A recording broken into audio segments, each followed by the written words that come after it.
मंत्री माजी पालकमंत्री आपल्या सर्वांचा आवाज धनंजयजी मुंडे साहेबांची या लेखाने विनंती करतो की आपण या प्रसंगी आपलं मनोगत व्यक्त करावं. आदरणीय धनंजयजी मुंडे साहेब.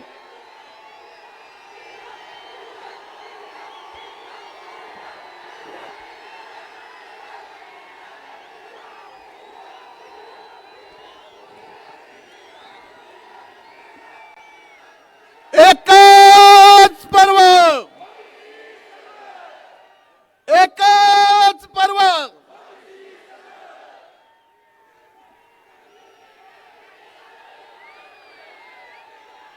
छत्रपती शिवाजी महाराज, राजश्री शाहू महाराज, महात्मा ज्योतिराव फुले, परम पूजनीय डॉक्टर बाबासाहेब आंबेडकर, पुण्यश्लोक अहिल्यादेवी, संत भगवान बाबा, संत सेवालाल महाराज या सर्व महापुरुषासहित स्वर्गीय मुंडे साहेबांना वंदन करतो. आणि आजच्या ओबीसी समाजाच्या न्याय हक्कासाठी आज या महाएल्गार सभेला आपल्या सर्वांचे नेते आदरणीय छगन भुजबळ साहेब बीड मध्ये आलेत. मी बीडचा या भूमीचा पुत्र या नात्यानं मी आपलं आणि व्यासपीठावर उपस्थित सर्वांचं मनापासून स्वागत करतो की या क्रांतिकारी जिल्ह्यातून न्यायी हक्कासाठी महाएल्गार आपण या ठिकाणाहून काढता. व्यासपीठावर उपस्थित विधिमंडळातील माझे सहकारी सन्माननीय गोपीचंदरावजी पडळकर, विधिमंडळातील माझे सहकारी मनोजजी कायंदे,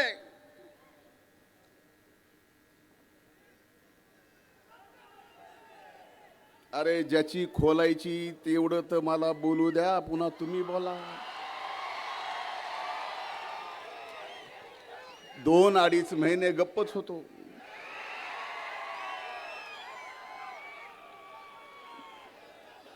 सन्माननीय हाके साहेब, व्यासपीठावर उपस्थित सर्वांची नावं मला घेता येतील.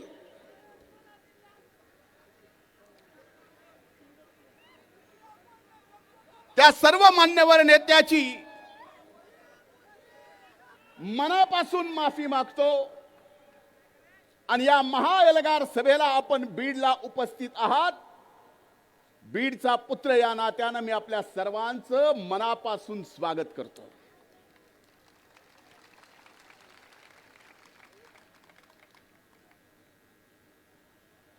आज मी या व्यासपीठावर उभा आहे. आज या एल्गार महासभेला संबोधित करतोय. ते कुणाला विरोध करायचा आहे म्हणून नाही, कुठल्या समाजाचा विरोध करायचा आहे म्हणून नाही, कुठल्या समाजाचं न्यायी शब्द तुम्ही पण लक्षात ठेवा, न्यायी आरक्षणाच्या विरोधात नाही.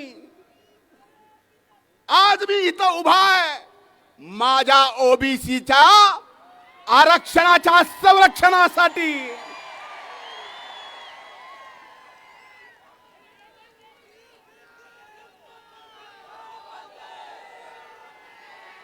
भुजबळ साहेब, आमच्यासाठी आपण वडिलकीचा आधार आहात, आमचे मार्गदर्शक आहात, आमचे नेते आहात.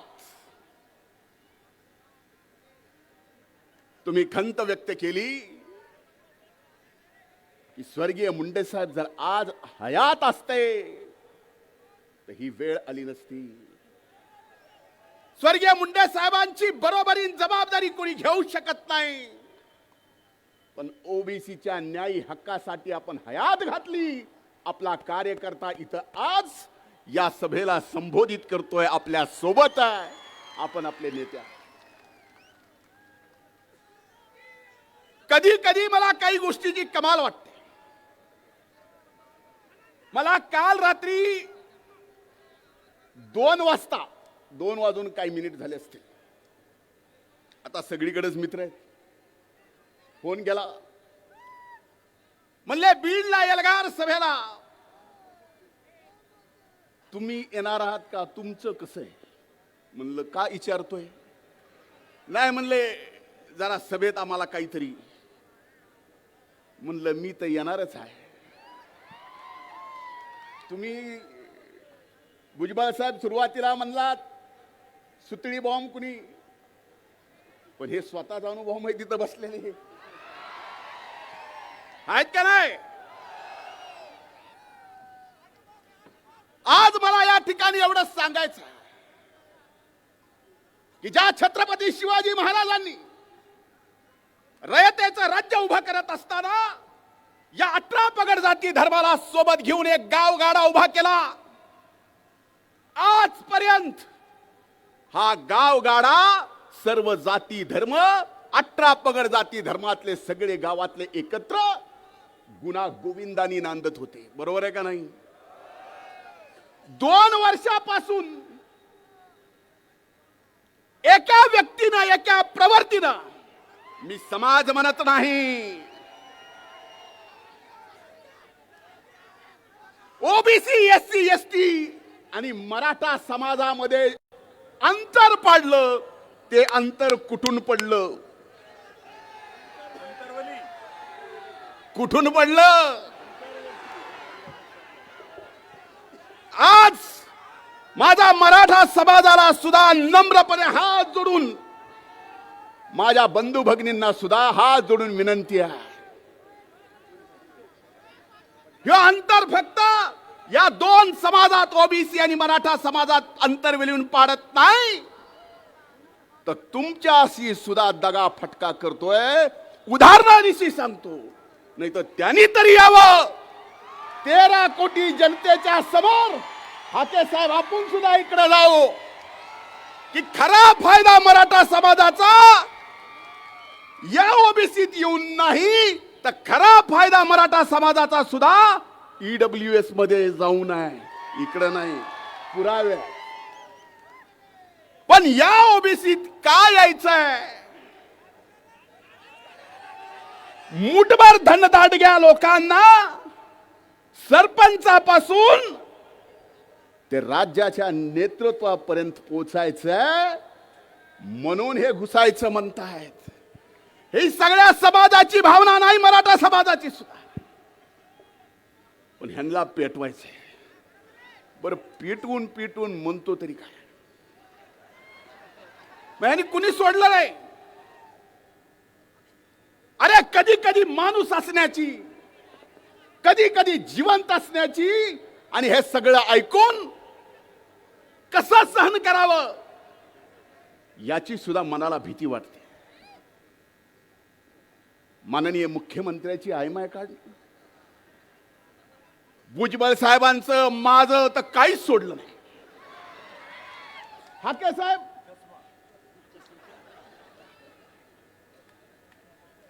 मला तर कधीपासून पाडितोच म्हणतो, पाडितोच म्हणतो. भुजबळ साहेबालाही म्हणतो पाडितोच पाडितोच.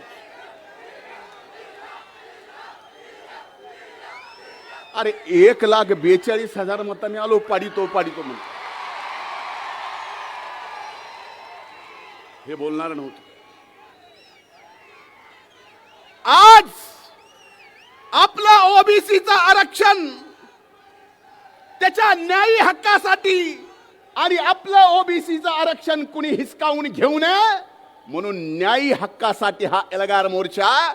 याच्यात आपलं आरक्षण तर आपल्याला हक्काचं कुणाला हिसकावू देऊ द्यायचंच नाही.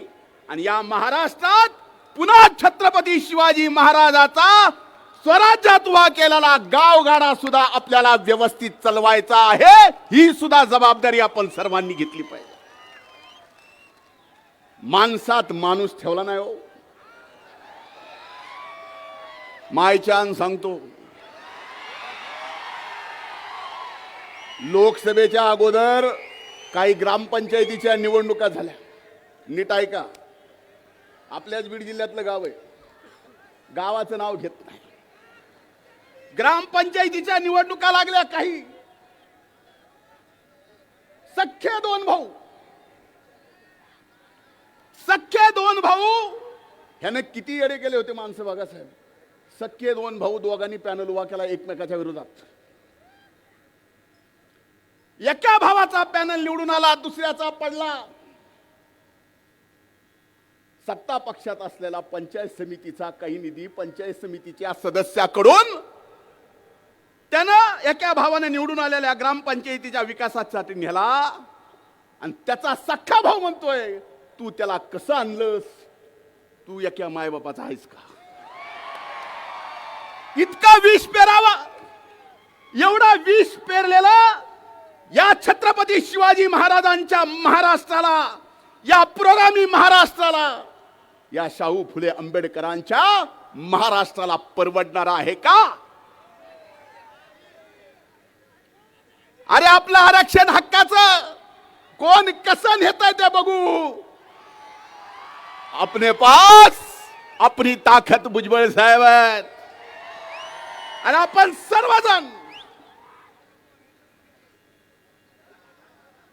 सर्वजण ताकदीनं, नाही तर एवढे आलात.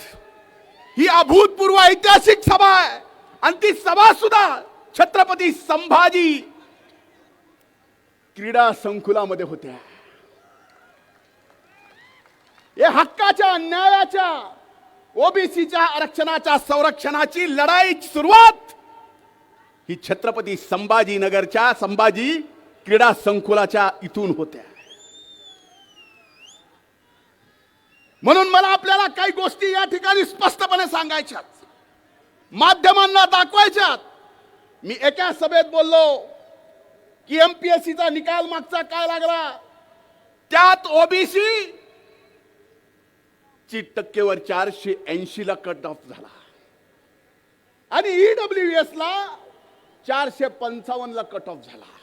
ज्यांनी कुणबी म्हणून प्रमाणपत्र आत्ल्यात घेतलं, फॉर्म भरला, एमपीएससी मध्ये 480 मार्क पडले, पण नापास झाला. पण त्याच गड्यानं जर ईडब्ल्यूएसचं सर्टिफिकेट घेतलं असतं तर ईडब्ल्यूडीच्या मेरिट लिस्ट मध्ये पहिल्या 25 मध्ये लागला असता. पुराव्यानिशी सांगतो, पुराव्यानिशी.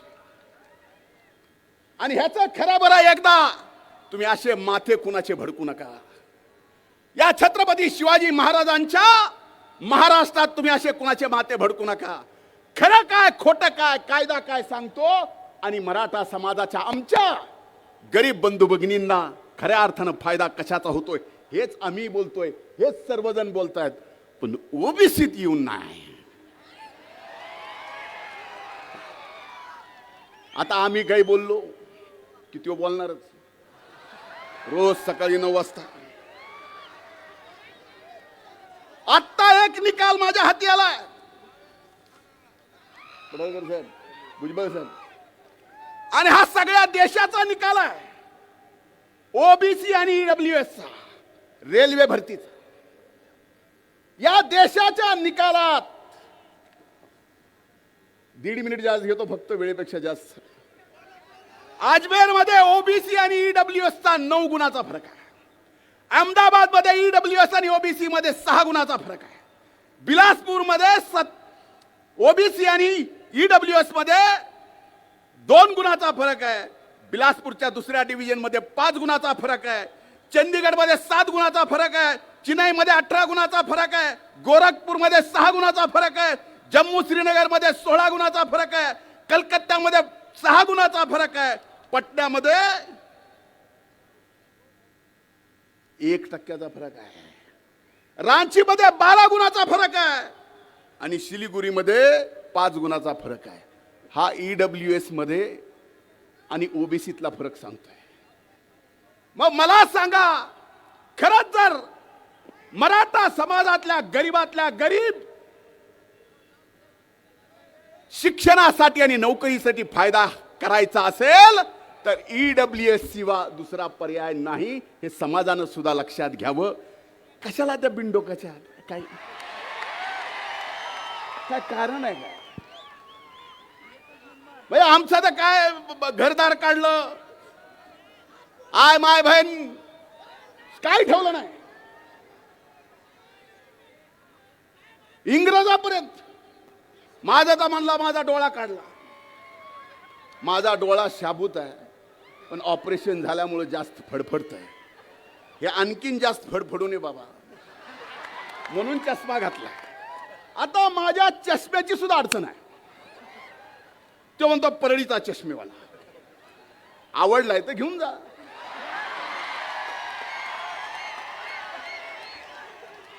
पण ओपून दिसल का नाही मला माहित नाही.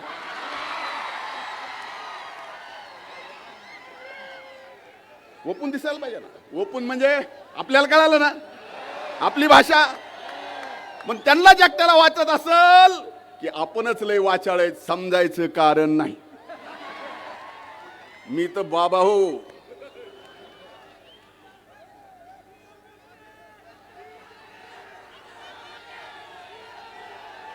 म्हणून आज ही एल्गार सभेची लढाई, ही लढाई कुणाला विरोध करायचा नाही.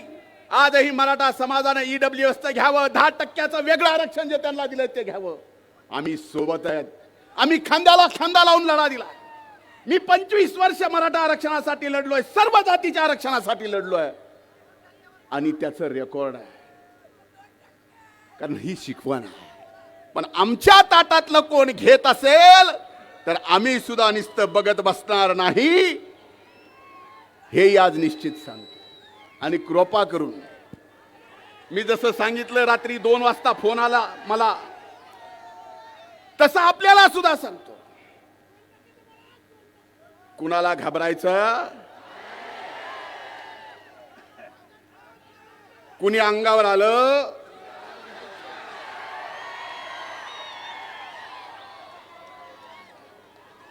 म्हणजे पडळकर साहेब, हाके साहेब किती डोकेबाज माणूस म्हणायचा.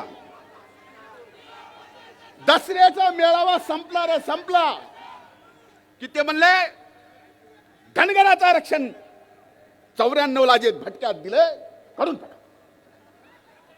94चा GR रद्द करा. ह्याला GR तरी कळत असेल नीट. धनगराचा काढा म्हणला, पुन्हा म्हणला वंजाऱ्याचा बी काढा 2%. अरे काय काढा, अरे द्यायचं सांगा, न्यायानं हक्काचं मागायचं सांगा. हा छत्रपती शिवाजी महाराजांचा महाराष्ट्राचं काही बोलून जमणार नाही. काही दिवस माणसं तुम्ही एडे करताल, पण खऱ्याला खरं आणि खोट्याला खोटं आज ना उद्या हे कळणार आहे. त्यामुळे आज व्यासपीठावर उपस्थित आम्ही सगळेजण या छत्रपती संभाजी क्रीडा संकुलावर शपथ घेतोय. तुम्ही घ्या, आपसातले तंटे बाजूला ठेवा. आता येणाऱ्या नगरपंचायत, नगरपालिका, जिल्हा परिषद, पंचायत समितीच्या निवडणुका आहेत.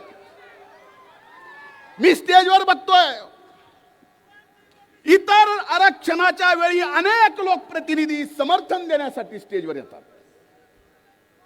पण बीड जिल्ह्यातला लोकप्रतिनिधी ज्यांनी आम्हीच मतं देऊन निवडून आणलो, आम्हीच का त्यांना ओबीसीचा आज हित वाटत नाही. म्हणून एक लक्षात घ्या, उद्या पंचायत समिती, जिल्हा परिषदेच्या निवडणुकीला आपसातच हाबूक ठुकीत बसताल. तसं करू नका. मनोहर दांडे सर म्हणले, तुम्हीच बोलला,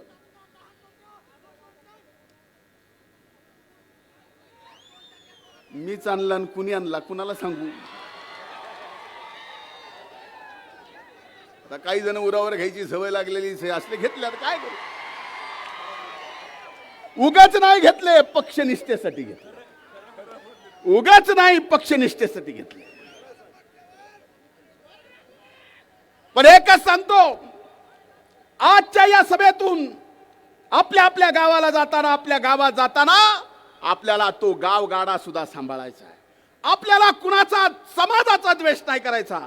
आपला द्वेष, आपला राग, आपला संताप एक व्यक्ती आणि एक प्रवर्तीला आहे, बाकी कुणाला नाही. आणि येणाऱ्या जिल्हा परिषद पंचायत समितीत दाखवून देऊ. बरोबर आहे का नाही? आणि माझी विनंती आहे साहेब, आपण मंत्रिमंडळात आहात. पडळकर साहेब, मी, पंकज भाऊ, मनोजित भैया, आम्ही विधिमंडळात आहोत.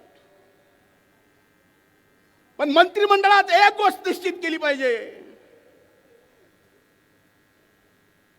की आपण जी मागणी केली आहे, सुरुवात बिडून झाली आहे उभ्या महाराष्ट्रात. आता या केंद्र सरकारनं तर जातनिहाय गणना करायचा निर्णय घेतलाय.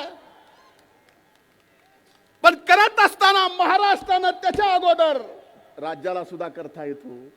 तो अगोदर महाराष्ट्रानं सुद्धा लवकरात लवकर एकदा हिशोबच करून टाकावा. हे एवढा, ते तेवढा, ते तेवढा, ते तेवढा.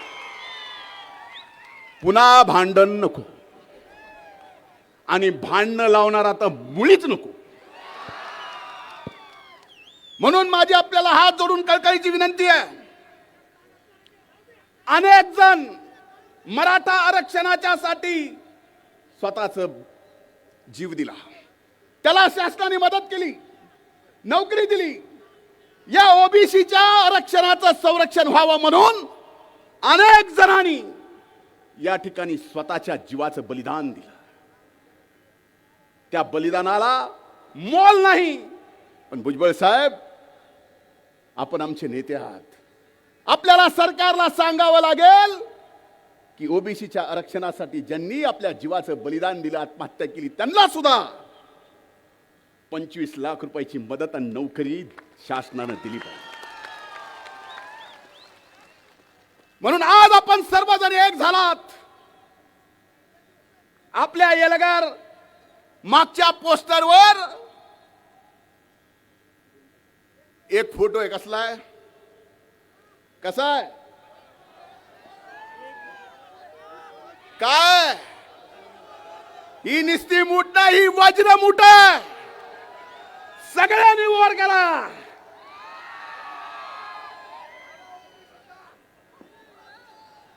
एकच पर्व, एकच पर्व. खूप खूप धन्यवाद. जय हिंद, जय महाराष्ट्र. धन्यवाद साहेब. देशाचे ओबीसीचे नेते, महाराष्ट्राचे मंत्री आदरणीय भुजबळ साहेबांना विनंती करतो की या एल्गार सगळ्यांनी महासभेला आपला मोबाईलचा टॉर्च आपण काढायचा, मोबाईल काढा आणि सगळ्यांनी टॉर्च संबोधित करावं. सगळ्यांनी आपापल्या एकच पर्व, सगळ्यांनी मोबाईल एकच पर्व छगन भुजबळ साहेबांचा. अरे कोण आलं रे, कोण आलं? एकच पर्व, ओरिजिनल ओबीसी पर्व असं म्हणतात. अरे एकच ओरिजिनल, बरोबर? पर्व. हे ऐतिहासिक बघा, ही ओबीसीची ताकद आहे. एकच मी आदरणीय पर्व. भुजबळ साहेबांना विनंती करतो की आजच्या सभेला आपण संबोधित करावं.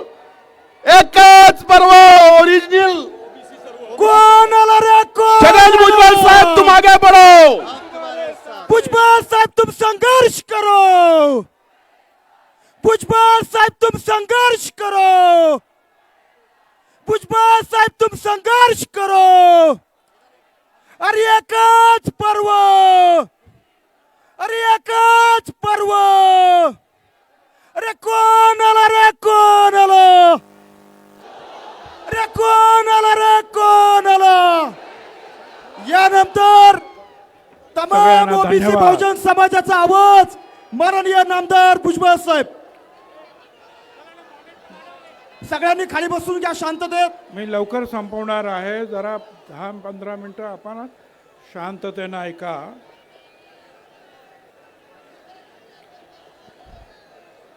सर्वप्रथम मी छत्रपती शिवराय, महात्मा ज्योतिराव फुले, शाहू महाराज, डॉक्टर बाबासाहेब आंबेडकर, अहिल्याबाई होळकर यांना वंदन करतो. या आपल्या ओबीसी एल्गार सभेसाठी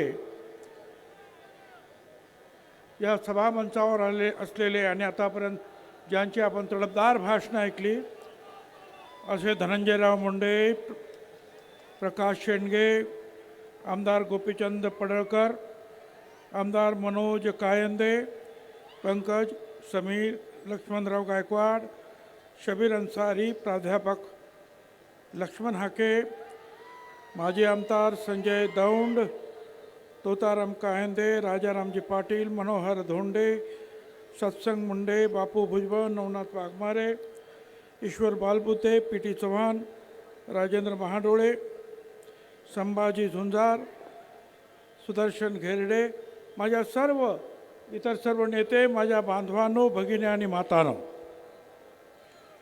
खरं म्हणजे राज्यामध्ये अतिवृष्टी झालेली आहे. प्रचंड महापूर आले. असं असताना सुद्धा तुम्ही सगळे इथे आलात ओबीसीची वज्रमूठ दाखवण्यासाठी. त्यासाठी आपल्याला लाख लाख धन्यवाद. मित्रांनो, दिवाळी तर आली. दिवाळीतला सगळ्यांना शुभेच्छा. पण कशा देऊ मी शुभेच्छा? 15 आमच्या ओबीसीचे आमचे लोक त्यांनी आत्महत्या केली का? तर आमच्या ओबीसीचं आरक्षण संपलं म्हणून. कशी दिवाळी साजरी करायची आम्ही? माझी आपणाला विनंती आहे, आपण सगळ्यांनी लक्षात घ्या, मराठा समाजाला आमचा विरोध नाही. मगाशीच सांगितलं धनंजयराव मुंडेंनी, मराठा समाज आणि आमच्यामध्ये अंतर पडलं असंच बोलले ना. अरे हे अंतर ह्या अंतरवालीच्या दरिंदे पाटलामुळे पडलं.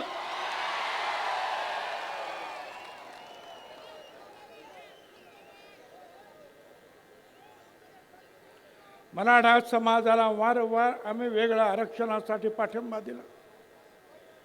मराठा समाजाचे 58 मोर्चे निघाले.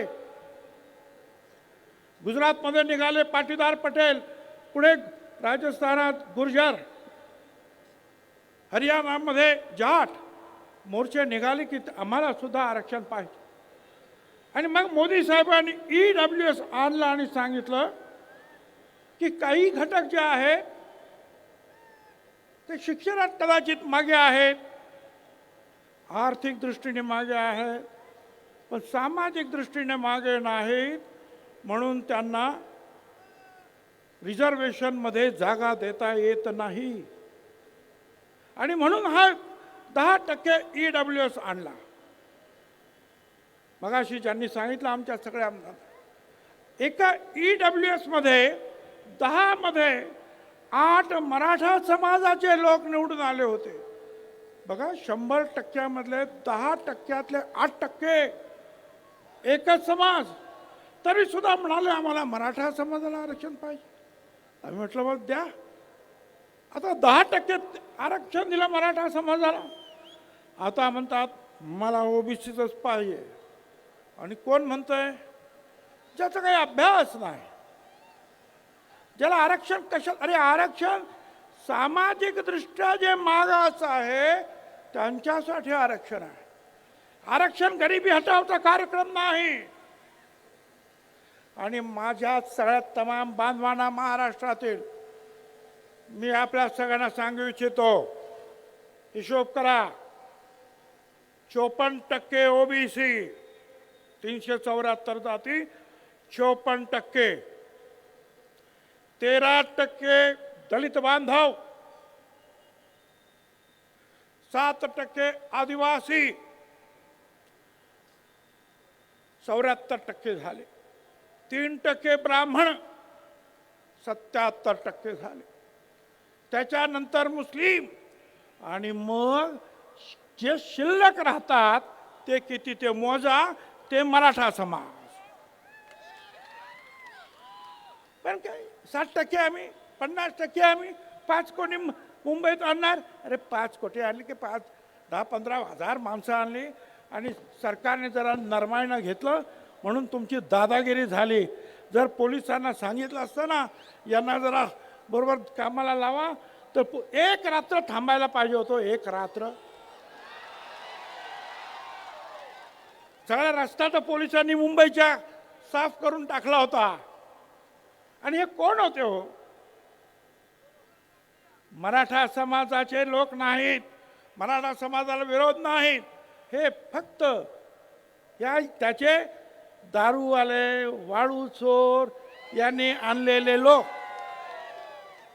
या दरिंदे पाटलाने आणलेले त्याचे ते लोक काय हैदोस घातला. आणि मग आपल्याला कल्पना आहे की घाईघाईने ते देण्यात आलं. अनेकांनी जे आहे स्वर्गीय मुंडे साहेबांचं नाव घेतलं. मुंडे साहेब तर आम्हाला भावाप्रमाणे होते. जनगणनेची मागणी समीर भुजबळ आणि मुंडे साहेब या दोघांनी अख्ख्या पार्लमेंटमध्ये दणाणून सोडली होती. पण काँग्रेस पक्षाच्या प्रणब मुखर्जीने येऊन सांगितलं 100 खासदार उभे राहिले. प्रणब मुखर्जीने सांगितलं आम्ही देतो. सगळे शांत बसले. समता परिषद सुप्रीम कोर्टात गेली होती. आम्ही केस मागे घेतली पण आमचा घात झाला. कारण जनगणना जी दशवार्षिक होते, जनगणना आयुक्त, कमिशनर, सेन्सस कमिशनर ती खरी असते. खोटं सांगितलं तर तुरुंगाची सजा आहे. पण प्रणब मुखर्जीने ते केलं नाही. त्यांनी काय केलं? प्रत्येक राज्याला सांगितलं तुम्ही करा. गावचं असेल तर ग्राम विकास खात्यानं करा, शहराचं असेल तर शहर नगर विकासने करा. आणि तिथे आमची फसगत झाली. तिथे गोपीनाथराव पण फसले आणि आम्ही सगळे फसलो. पण आता परत एकदा मोदी साहेबांनी सांगितलं की आम्ही जातगणना करणार. मोदी साहेब आमची तुम्हाला हात जोडून विनंती आहे, दशवार्षिक जनगणनेबरोबरच जातगणना झालीच पाहिजे. अरे गोपीनाथरावांनी सुद्धा सांगितलं अरे आमच्या तुम्ही बकरे, मेंढ्या, शेळ्या त्याची सुद्धा जनगणना करता, आमची सुद्धा जातगणना करा. ते आता करा. आणि हे आम्ही जे सांगायला इथे काही आलो तर एक काळतोंडे नावाचा कोणतरी तो काळतोंडे म्हणतो छगन भुजबळ कसा येतो इकडंच ते बघतो. अरे काय तू बघतो, काय बघणार आहेस तू रे? अरे असे खूप झेलून झाले. आणि त्या सगळ्यांना सांगतो उडवाच मान माझी माझा नकार नाही. उडवाच मान माझी माझा नकार नाही. इतकीच शर्त आहे मी वाकणार नाही. धोका जरी मला रस्त्यात दुश्मनांचा मागे फिरावयाचा विचार कदापि नाही. तू काय रे काळ तोंड्या मला थांबवतो? झालं. ह्या 2 सप्टेंबरला एक GR निघाला.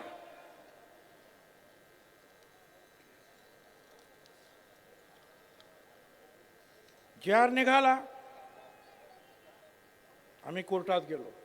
सोनार समाज, नाभिक समाज, कुणबी सेना, माळी महासंघ, समता परिषद, मोठे आमचे वकील उभे आहेत. माझी खात्री आहे आम्हाला न्याय मिळाल्याशिवाय राहणार नाही. पण आम्ही दुहेरी लढाई लढणार आहोत.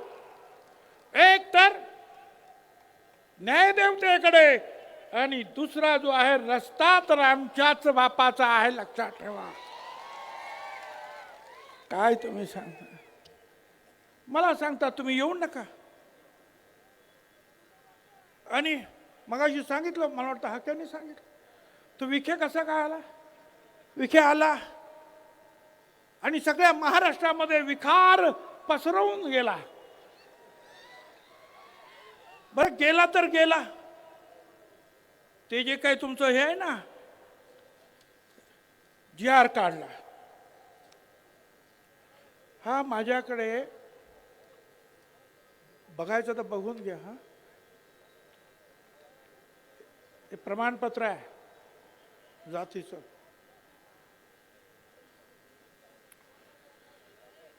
3 तारखेला 3 ऑक्टोबर 25ला सकाळी अर्ज केला. 3 ऑक्टोबर 25ला सकाळी अर्ज केला. त्याच दिवशी 3 तारखेला त्याच दिवशी संध्याकाळी जात प्रमाणपत्र मिळालं. अरे 8-8, 10-10 महिने लागतात. एवढे फास्ट कसे झाले तुमचे हे अधिकारी? हे सगळे जे आहेत अनेक सर्टिफिकेट त्याचे चेक झाले सकाळपासून संध्याकाळपर्यंत. मिळायला पाहिजे तर दाखवायला तयार आहे मी. पहा माझ्या हातात. मी CM साहेबांना सांगितलं, मी तुमच्या त्या आपल्या महसूल मंत्री बावनकुळेंना सांगितलं, म्हटलं एवढे फास्ट अधिकारी कधीपासून जन्माला आले या देशात? आम्हाला 10-10 महिने लागतात, याला 10 तासात. हे जर थांबवलं नाही ना तर लक्षात ठेवा, आपणच सांगितलं ओबीसी आमचा DNA आहे. हा DNA कधी सरकल काही सांगता येणार नाही. बरं या CM या विखेंनी बाबा दिला, त्याच्या हातामध्ये एक प्रमाणपत्र म्हणजे GR दिला. आणि आपण सगळ्या याच्यात पोलिसांची भरती असेल, शिक्षकांची भरती असेल, कुठे भरती असेल, आपण काय असतो पात्र व्यक्तींना नेमण्यात यावे. त्याच्यात म्हटलं होतं पात्र मराठा समाजाच्या व्यक्तींना नेमण्यात यावं. याने काय सांगितलं या दरिंदे पाटलाने? त्या विखेला म्हटलं तुम्ही इथे बसा, हा पात्र शब्द काढून या. 1 तासामध्ये पात्र शब्द काढला आणि मराठा समाजाला आरक्षण देण्यासाठी असं करा. कुठला कायदा? हायकोर्टाचे सगळे माझ्याकडे इथं सगळे निर्णय आहेत हायकोर्टाचे सहित. मराठा कुणबी या 2 वेगळ्या जाती आहेत. हायकोर्टाचा निर्णय. दुसऱ्या याच्यामध्ये म्हटलेलं आहे की मराठा आणि कुणबी एकच जात आहे असे मानणे हा सामाजिक मूर्खपणा आहे, हायकोर्ट म्हणता. अरे कसं काय तुम्ही देता? आणि इथे सुप्रीम कोर्टाने सुद्धा सांगितलं की मराठा समाज सामाजिक दृष्ट्या मागास नाही, त्यांना आरक्षण देता येणार नाही, हे त्यांनी सुद्धा सांगितलं. मग कसं काय तुम्ही देता? आणि त्यावेळेला CM कुठे होते? CM नागपूरला. इथे यांनी निर्णय घेऊन टाकला, पात्र पण शब्द काढून टाकला. CM ना मला सांगायचं आहे सावधान, ही जी मंडळी आहेत ना ही तुमच्या वाईटावर आलेली आहे, तुम्हाला अडचणी निर्माण करणार आहेत. त्यांचं टार्गेट ओबीसी नाहीये, त्यांचं टार्गेट देवेंद्र फडणवीस आहे, लक्षात ठेवा. या सगळ्या BJPच्या सगळ्या नेत्यांना सांगतोय, आज तुम्हाला ओबीसीच्या ताकदीवर 125-135 आमदार मिळाले. त्या ओबीसीवर जर अन्याय कराल तर ओबीसी आज दूध खुळे राहिलेले नाहीत, लक्षात ठेवा. त्यामुळे लवकरात लवकर याच्यामध्ये आपल्याला मार्ग काढावा लागेल. काही लोकांनी तर एक पत्र पाठवलेत लोकांना, मी कुणबी आहे, ज्यांना कोणाला सर्टिफिकेट पाहिजे असेल त्यांना मी देऊन टाकतो की हा कुणबी आहे म्हणून. बघा फिरतंय सगळीकडे. अरे कुठलाही नागपूरचा एखादा कुणबी किंवा कुठला, आणि तो आपल्या कोल्हापूरला सांगणार की हा माणूस कुणबी आहे. काय आहे? अरे कायदा आहे की नाही? मी आता नागपूरचा निघाला म्हणून सांगितलं. नागपूरचं मला आठवलं, नागपूरला मोर्चा काढला, वडेट्टीवार साहेबांनी काढला.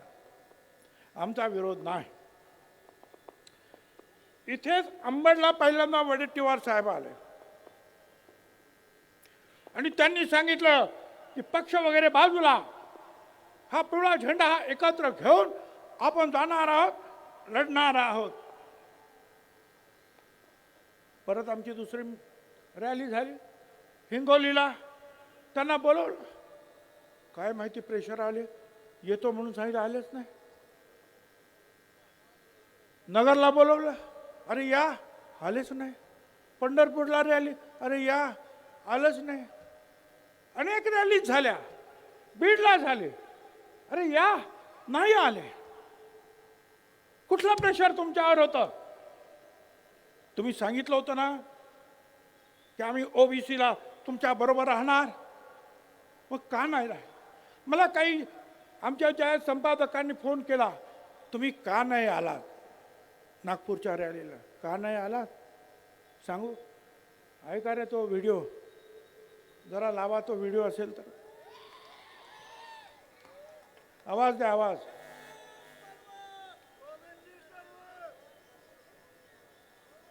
अरे आवाज आहे का नाही त्याला? मला ओबीसी जय शिवराय भावन.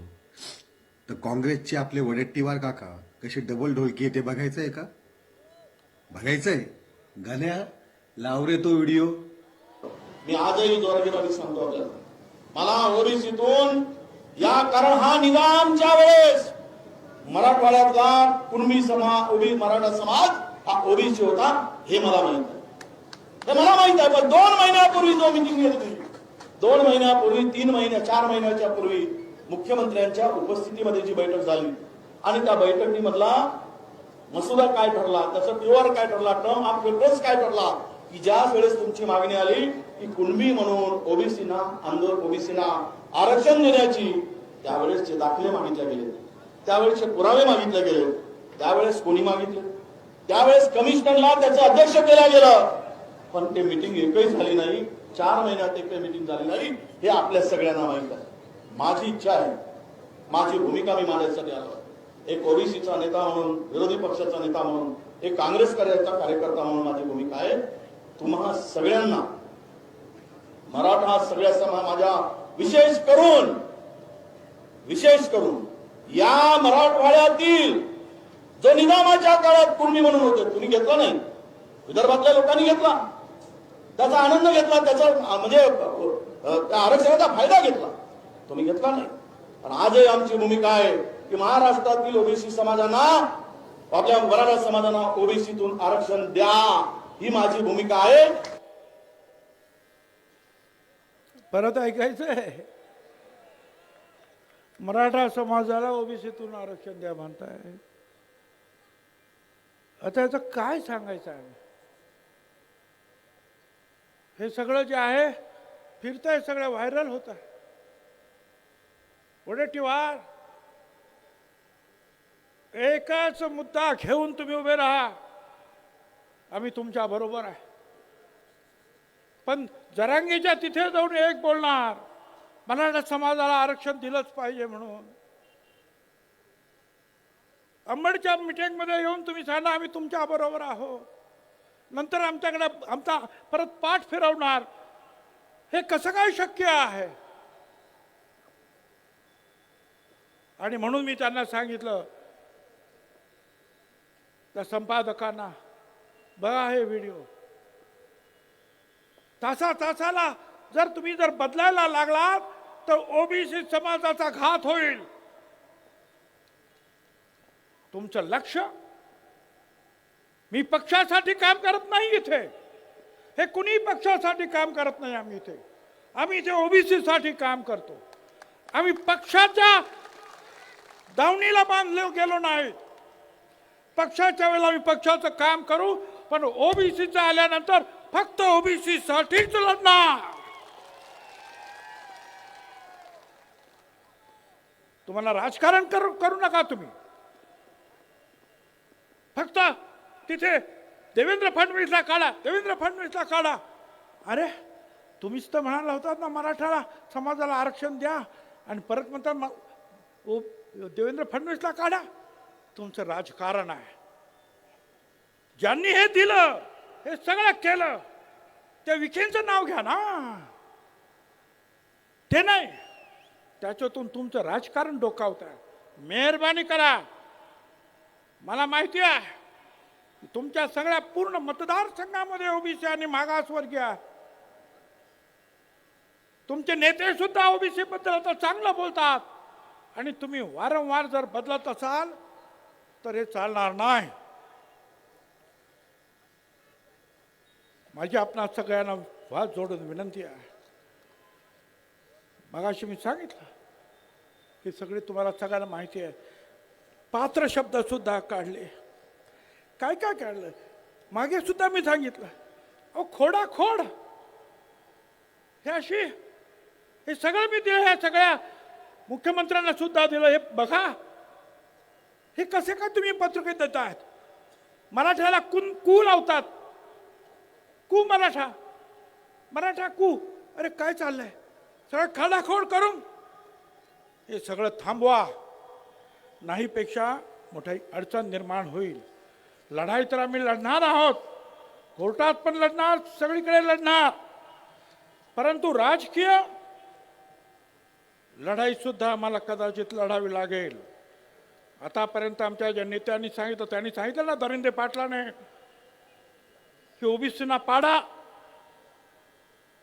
तोच आदेश आम्ही सुद्धा देऊ शकतो की जे जे ओबीसीच्या मुळावर उठलेले असतील, ती कुणाही समाजाचे नेते असू दे, त्यांना धाराशिव केले आडवे करा, त्यांना आडवे करा, एवढंच तुम्हाला मी सांगतो. निवडणुका आता येतात,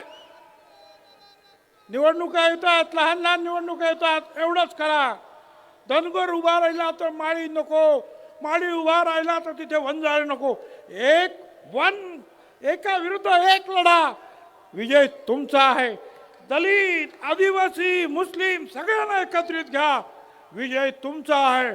जर तुम्ही अशा रीतीने जर लोकांना मार्गदर्शन करत असाल तर आम्हाला सुद्धा ते करताय.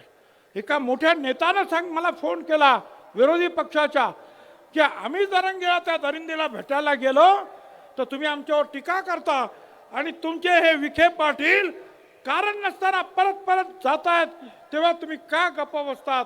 मला त्यांना सांगायचं, आम्ही त्यांना सुद्धा सोडणार नाही, गप्प बसणार नाही. आणि या बीजेपीच्या नेत्यांना सुद्धा सांगतोय, तुमच्या लोकांना आवरा. तुम्ही आता केलात ना, आम्ही कोर्टात लढू. तुम्ही अशा उलटे सुलटे आदेश दिलेत ना, आम्ही रस्त्यावर लढू, आम्ही निवडणुकीत लढू. नाहीतरी आतापर्यंत तुमच्या पाट्या उचलल्यात ना रे आम्ही. एक दिवस असा येईल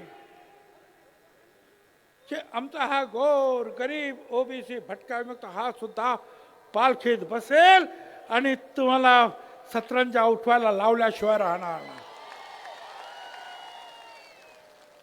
हे तुम्ही केलात.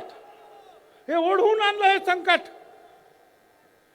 मराठा समाजातील नेत्याने मी जेव्हा सांगतो अरे बोलायच्यावर, सगळे एकदम मूग घेऊन बसलेले आहेत.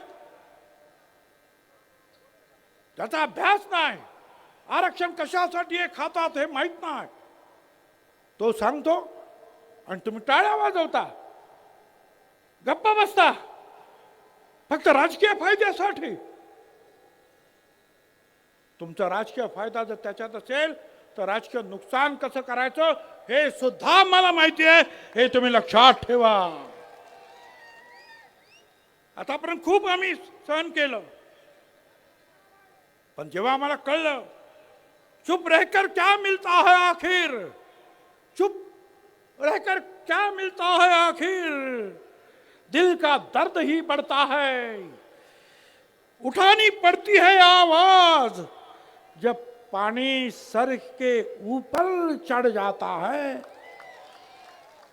आम्ही आतापर्यंत गप्पा बसलो, जाऊ द्या जाऊ द्या. अरे किती गप्पा बसायचं. हा, त्यांनी बोललं तर ते चालतंय. मी 374 जातींसाठी बोललो आणि आम्ही बोललो सगळे, तर आम्ही जातीवादी. अरे आम्ही सांगतो का की तुम्ही बाबा तुमचं वेगळं घ्या, आमच्या आरक्षणाला धक्का लावू नका. आणि हे काय सांगणार, अहो तुमच्या आरक्षणाला कुठे धक्का लागला, धक्का का लागला. आज इथे लाखो लोक बसलेले आहेत, जेवढे आत आहेत ना तेवढे बाहेर आहेत. हे तुमचे ड्रोन फिरतायत दाखवत आहेत. आता मला सांगा, या 1,00,000-2 लाखांमध्ये आणखीन 2 लाख जर इथं टाकले तर आमच्या मानगुटीवर बसतील का नाही. तुम्ही काय सांगणार, तुम्हाला बाहेर नाही काढलं, फक्त तुमच्या मानगुटीवर यांना आणून बसवलं. काय वेडा समजले का रे आम्हाला तुम्ही. अख्खं आयुष्य गेला हे लढण्यामध्ये, आम्हाला मूर्ख समजू नका. एक आवाज जर बंजारा समाजाने दिल्याबरोबर आदिवासी समाज उठला. मला त्याबद्दल जास्त काय बोलायचं नाही, पण आम्ही मात्र गप्पा बसायचा आहे आणि मराठा समाजाला आमच्या बोकांडी बसून घ्यायचा आहे. कुठला न्याय आला. ईडब्ल्यूएस तुम्ही घेणार, मराठा आरक्षण तुम्ही घेणार, ओबीसी मध्ये तुम्ही घेणार. अरे महाराष्ट्र काय 7 बाराव दिला का रे लिहून तुमच्या. छत्रपती शिवाजी महाराजांचा महाराष्ट्र, हे सगळे जे आहेत ना माझ्या मागे बसलेले, यांचेच पूर्वज लढले. अरे बेरड समाजांचा आमचा बहिर्जी नाईक होता जीवा म्हणून वाचला शिवा जिजामाता म्हणाला, तो आमचा नाभिक समाज जेव्हा महालेचा शिवा काशीचा. ब्राह्मण समाज सुद्धा लढला, बाजी प्रभू देशपांडे, रायबा महार लढला, मुस्लिम सरदार लढले. आणि आज तुम्ही शिवाजी महाराजांचं नाव घेऊन, मगाशी सांगितलं आमच्या राजाराम पाटलांनी, हा आगरी कोळी समाज महाराजांनी पहिला आरमार निर्माण केला या देशात आणि सागरी सरहद्द त्याचं रक्षण केलं. ते सगळे आज परांगण होणार आणि ते पण तुम्ही शिवाजी महाराजांचं नाव घेणार आणि आमच्या लोकांना मारणार, डोकी फोडणार. पोलिसांना माझं सांगणं आहे, प्रत्येक वेळेला मला फोन करावा लागतो, अरे आमच्या लोकांचं डोकं फोडलं, काहीतरी करा, केस घ्या. आणि मग SP म्हणता बरं बरं बघतो मी. अरे बघता काय, जर असेच तुम्ही बघत राहिलात तर एक दिवशी ना हे असे सगळे जे आहेत, हे मधमाशाचं पोहळ जे आहे असंच उठल्याशिवाय राहणार नाही. आणि मग मात्र तुम्हाला बघतो बघतो म्हणायची सुद्धा सोय उरणार नाही. एकाला सुद्धा धक्का लागता कामा नये.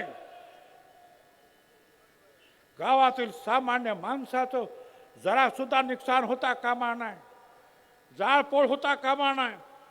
ताबडतोब पोलिसांनी कारवाई केली पाहिजे.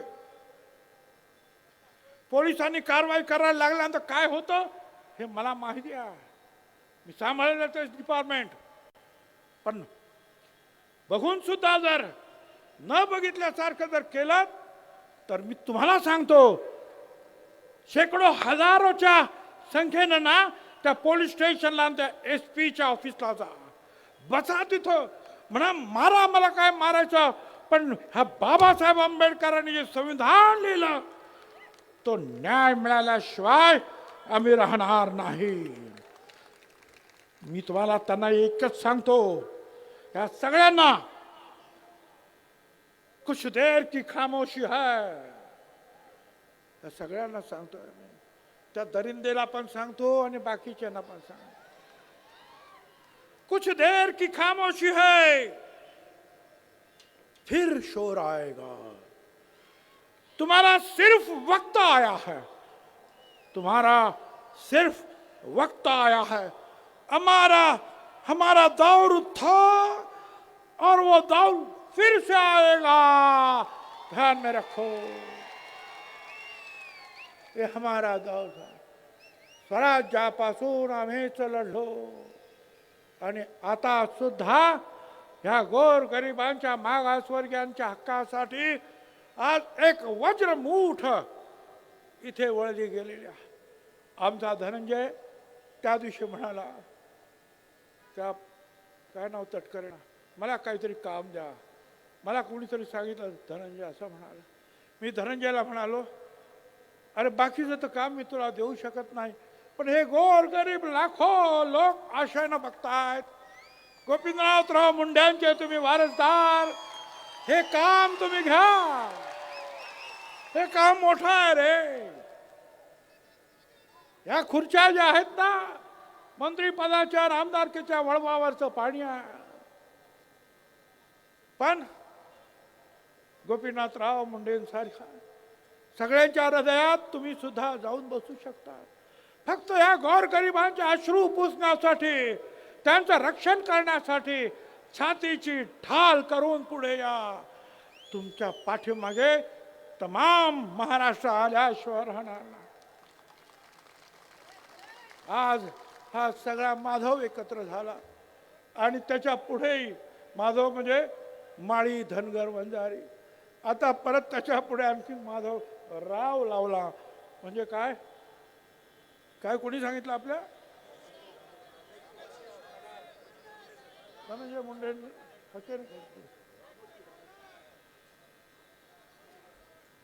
तर यांना सुद्धा सगळ्यांना बरोबर घ्या. वेगवेगळ्या 374 जाती आहेत.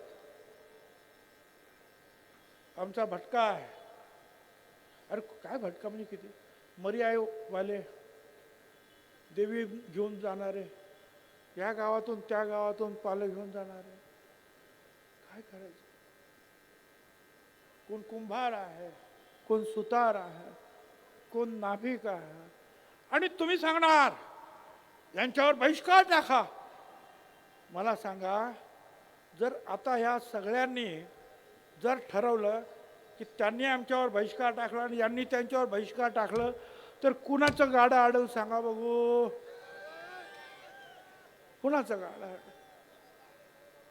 अरे हीच माणसं आहेत कष्टकरी, हीच माणसं आहेत या महाराष्ट्राच्या मातीमध्ये काळ्या आईची सेवा करणार, तमाम जनतेची सेवा करणारी हीच माणसं आहे गोरगरिबांची. त्यांच्यावर तुम्ही बहिष्कार टाकणार.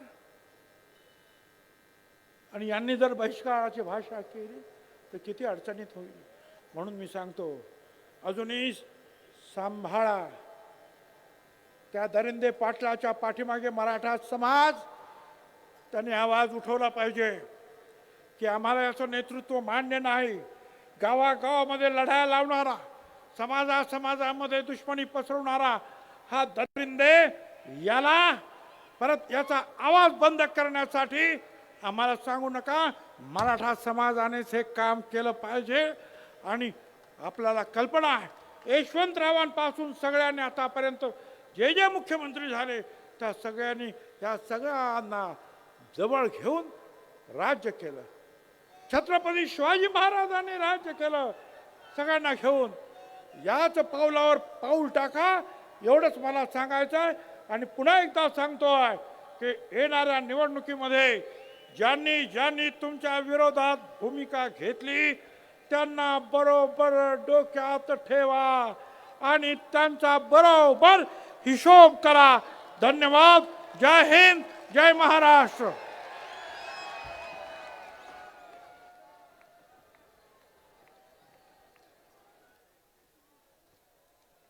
धन्यवाद साहेब.